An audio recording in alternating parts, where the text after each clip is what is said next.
we're going to go over blocks. That's very important, obviously, because karate is about self-defense. They're starting a fight, we're going to end the fight. They're starting a fight by doing some kind of attack, so we got a block. A block is intercepting their attack. So there's going to be bruising, or in real life, it's not going to be nice. It's going to be a little bit messy, but it's way better than getting hit in the head or the groin or whatever, where their attack's coming. Say somebody's going to kick you. They're probably not. Probably use their hands, but they're going to kick you. They're probably going to kick you low because of two reasons. They can't kick very high, or they know enough to kick low, and that's a good place to kick. Kick in your groin or the stomach or the leg. So we're going to do a down block. A down block, just like we're doing with a crescent kick, sweeping across like a windshield wiper.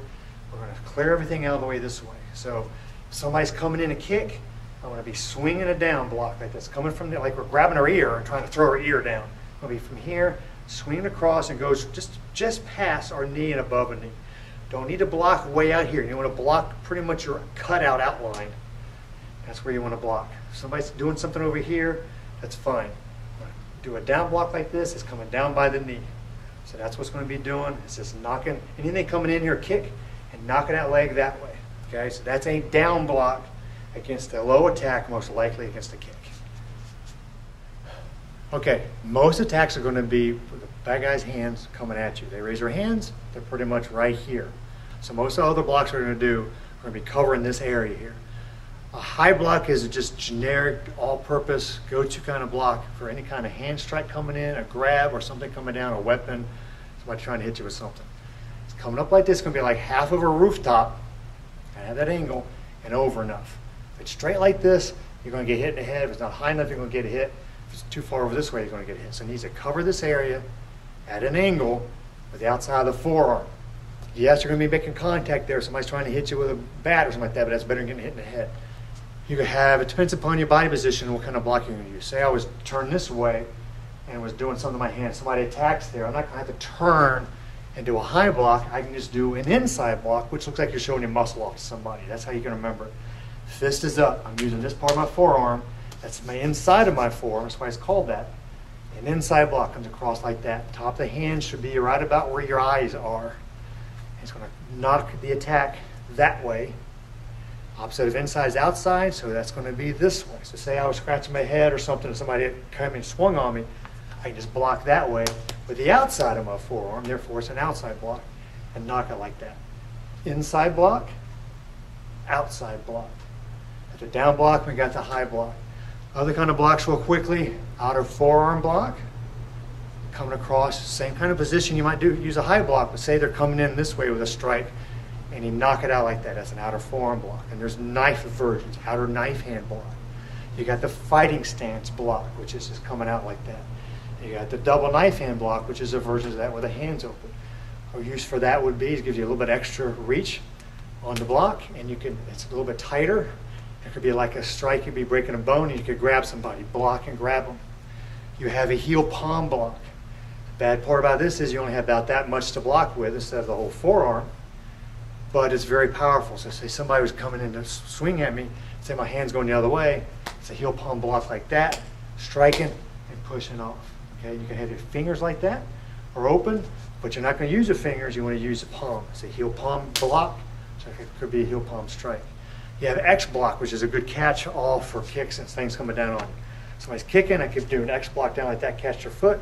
Somebody's swinging something down on my head like a shovel, I'll catch it like that. In that V, right here, and it's hard to mess up because I might mess up this kind of block and it comes down and hits me, or I miss like that and it comes here. If I get that, the thing's coming down and I can block in that V and catch it and push it back. All kinds of other kind of blocks. You can actually use a crescent kick as a block, especially if somebody's coming in with a knife or a weapon. You want to keep them back, knock it out of their hands with that. So there's a lot of kind of blocks. You'll learn them as you go along with the forms and one steps. So other kinds, but those are the basic ones, and usually there are other ones are kind of versions of those, just changing kind of the hand position a little bit. So blocks are intercepting somebody's attack, so they can't do what they try to do. There's still going to be contact, but they're not hitting you in the face or stabbing you or whatever it is they're trying to do because you've knocked their attack someplace else. Okay? Okay, the last thing of the basics, because we've gone from the ground up, are going to be the hands. All right? Now we've got the stances, we've got kicks, we've got blocks, we're going to have hand strikes. Blocks are probably the most important because you don't want to get hit. So there's a lot of hand strikes we can use. Obviously punching is one of them. Now, anytime we're going to be in a fight, we're not going to be standing like this. If a fight starts, we're going to get into some kind of defensive position, a fighting stance.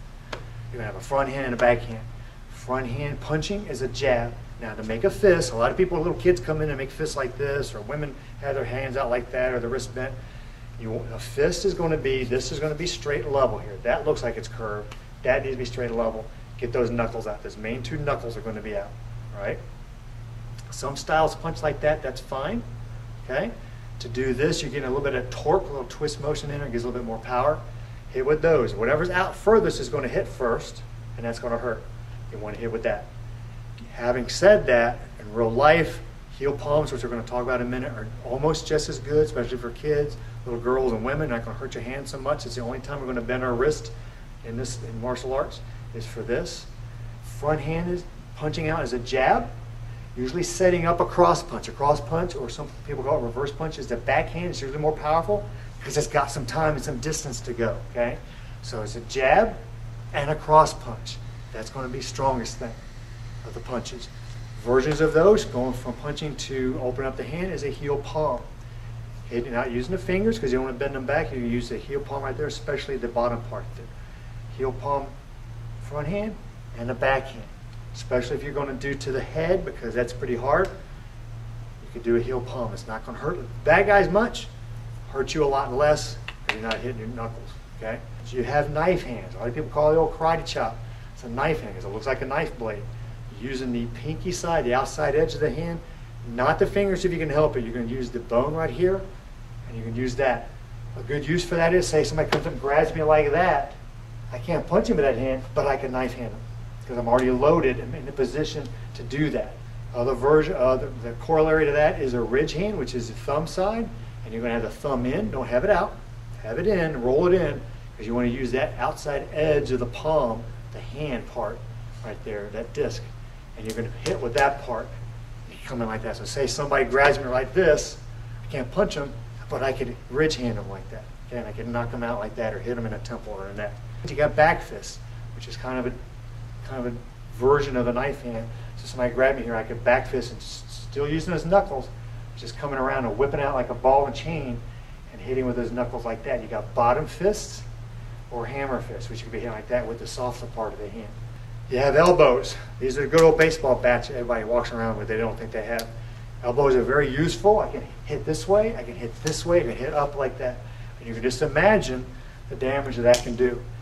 Doing this kind of elbow, you're going to hit that part right there. You don't want to be hitting the tip.